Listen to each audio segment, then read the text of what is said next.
Terminal 3 na kung saan meron po tayong isa sa mga OFW na susunduin po natin sa airport, na isa sa mga kasama natin, isa sa mga team po natin na uuwi po ngayon November. Ayan, oh, dito siya magdi-December, so diba? Ayan. So we are waiting here at the arrival area.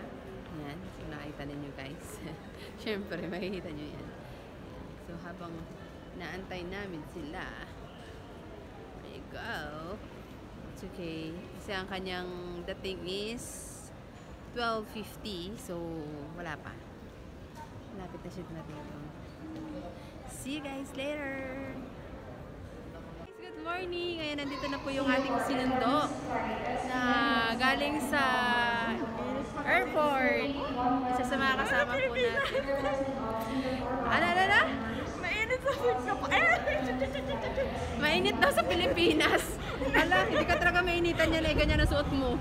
Diba? Mainit daw sa Pilipinas. Ayan. So, ayun. So, nandito na po siya. At syempre kasama na natin siya ngayon na pauwi. Ayan, ipag-drive natin siya ngayon papunta sa Batangas. Ngayon, kukunin namin ang aming sasakyan. Dito na lang sila. Dito na lang sila? O, sige. Paalam. Bye! See you! Ayan, so iniwan namin sila guys kasi we're going to take the car. Ayan, kukunin muna namin sa sasakyan. Tapos saka namin sila susunduin.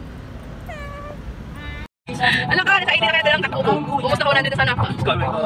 Mayroon pa ka na dito? Wala naman no? Ayun, 80. Pwede?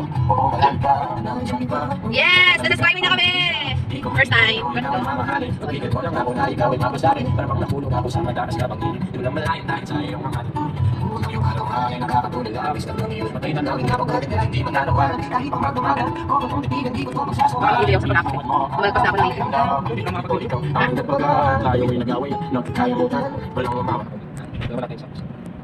Pero wala copyright ka na.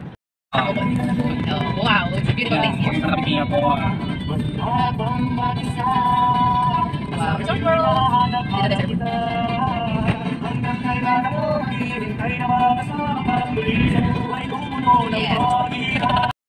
Dito na sir. Three. Eh, hindi na dito po eh. Hindi na sa 18. Ano yung cash na? Cash basis. Asan? No? Ha? Yun ang ayaw sa inyo.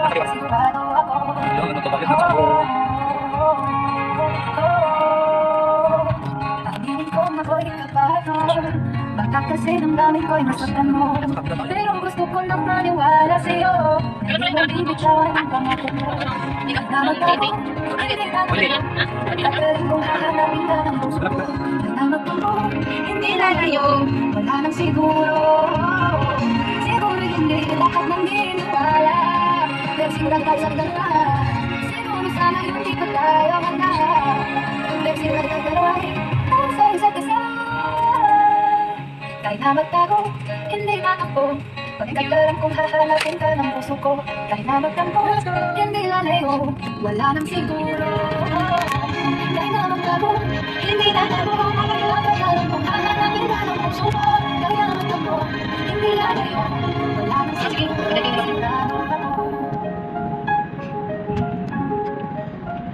Sigurado ako. Ganda. Ganda parang 7. Yan ang maganda po. Maganda tayo 20. Mas snowbear. Snowbear na pala.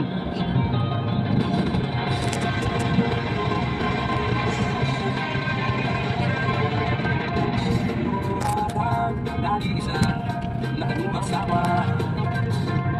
Lumilipat ang isip ko, nakasabit sa ulan. Ngunit bakit at nabibalik, pinilita ang tulad ko para may magdalibalik. Wow, galing kuya. Overtake din, ano lang siya, isang ganyan lang. Signal mo, balik ka kagad yan. Pag-ibig ko, wala lang natin. Ito kaya alin, okay lang. Masa sa'yo, ulit mo.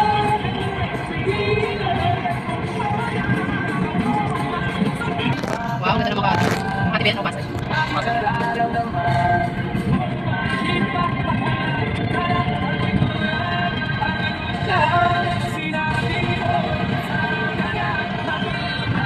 Guys, good morning. Sweet Jens is here. At syempre kasama natin si Nora ngayon. Nasasamahan natin papunta ng Ortigas sa office. At siya ay mag-game cash or magko-collect ng kanyang check. Oh, galing pa kami ng Balayan. So we are on the way to Ortigas. Syempre nandun yung mga tulog. Ha? Mga ganap yung mga patulog-tulugan ng pala.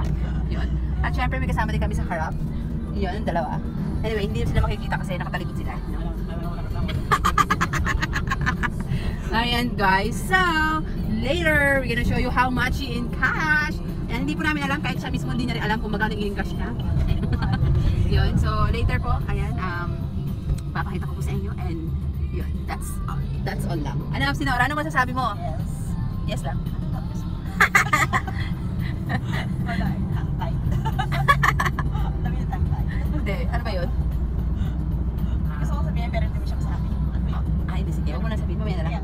Ayan guys, so hindi niya pa naisip kung anong sasabihin niya. So later, we gonna show you her check. At grabe, kakain kami mamaya ng Hananai's chicken rice. Ayan, so pupunta kami ng Singapore para kumain ng chicken rice. Stay tuned guys, stay tuned. See you later, alligator. Pinas to Singapore, Singapore to Pinas. Guys, good morning. Ayan, so meron po tayong isang kasama dito na OFW from Singapore at siya po ay nag-encash ngayon dito sa Empower Consumerism. Nasa opisina po siya. And ang in-encash po niya ay worth 90,055 pesos. Grabe. Part-time niya lang to ginagawa at umuwi po siya dito sa Pilipinas para po kunin po ang kanyang malupit na cheque. Hi, Sinora. Hello. How are you? Good morning. I'm fine. Ano nangyari It's sa'yo? it's my first time of having this. Yeah. First time mo? First time. No, sure ba first time mo? Ilang beses ka naging cash sa Singapore? First time mo pa rin? Yes. Actually, first time niya po dito mismo sa office ng Empower Consumerism. No? Yes. First time mo dito. That's So, right. grabe. Part-time lang niya ginagawa. Sinora, paano ko pala ginawa itong negosyo na to na nasa ibang bansa ka? Yes, in fact, yes, I'm really very busy on my job, so I'm doing this on my free time. Yes, maybe it is 1 to 2 hours a day, Wow. but it's not really full. Can't do it. Can't do it Grabe. that way. Yeah. Masaya ka ba dito sa cheque mo? Yes, of course. This is really amazing and awesome. Mm. Awesome. Isa siyang dagdag extra income Yes, para kay my Absinora. Yeah. So, si Absinora po ay nag-holiday lang dito sa Pilipinas. Ayan, so for 2 weeks na? Yes. For 2 weeks na po siya Having nag-holiday. holiday for 2 weeks. 2 weeks. 2 weeks lang. Babalik po siya sa December 12 sa Singapore. At yun, so grabe, ayan. So kung isa ka sa mga OFW na tulad namin, ako dati, isa rin akong OFW, na talagang part-time lang ginagawa at ngayon ay may cheque na kaming kinukuha dito pag nag-holiday sa Pilipinas. Isipin mo guys, yung 90,000 pesos na yan, na cheque niya as a part-time, pwede ng panggala to. Ayan, magbabagyo kami mamaya.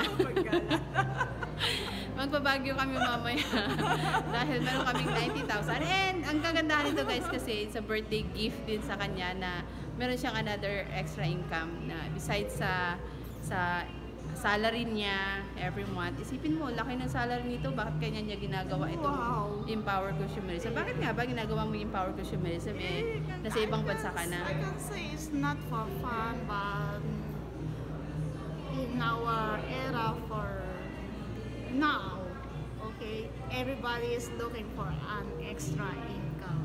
Yes, grabe. Ayan. So, thank you, Absinora. So, ngayon saan tayo pupunta? Ang gagawin natin yan sa cheque mo. Your wish. May wish daw. Sinora, I wish to go back home. Ayan. I don't know where to go. I don't know how to, you know. Paano I yan, don't know. Sinora? I don't know. Papel lang yan. So, anong gagawin natin dyan? So let's encash this. we have to Posporo ako sa go. sasakyan. Ay, dideposit mo sa... May posporo ako sa sasakyan. May posporo daw siya. Susunugin natin yan. Hindi, sa bangko, i-engage mo na lang. Sa video na tayo dali. Okay. Ayun, So so- now we're going to video for cashman. Okay, to make it real thing. Alright, see you guys later. At pupunta po kami ng video. And may another check po siyang kukunin dun sa sister niya na nasa Singapore din as doing part-time this power consumerism. Talagang napaka ganda ng negosyo to kasi isipin mo guys, for part-time na ginagawa itong negosyo, pag umuwi ka ng Pilipinas kahit wala ka ng sahod, meron at meron kang makukuha na pera dito sa Empower Consumerism. Kung ikaw isa sa mga OFW, katulad po namin na ginagawa yung negosyo, huwag ka nang mag-isip. Grab the opportunity na para po makatulong sa iyo at makauwi ka na rin dito sa Pilipinas for good at makasama yung family mo. Ayan. So thank you, Absinora. Yes. Thank you so much guys. sa 90,000 mo dyan. Hopefully that those who are watching here will decide to join us in Empowered Consumerism, and I assure you guys, this is a big help for your extra source of income. Yes, ayan. So thank you so much. Don't forget to like and subscribe my channel. This is Sugit Yans. Mama, chup chup.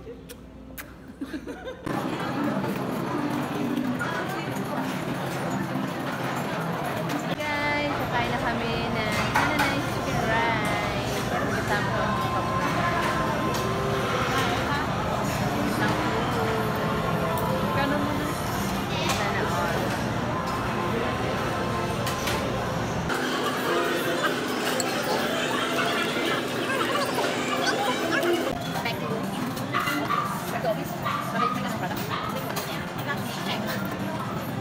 Now we are here at Baclaran Church.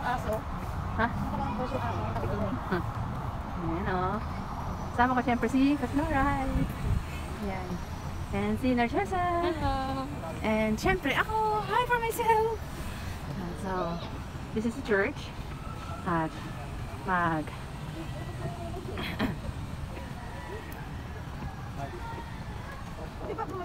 picture, mamaya picture ka dito. Ganda. Alam ko na kanila.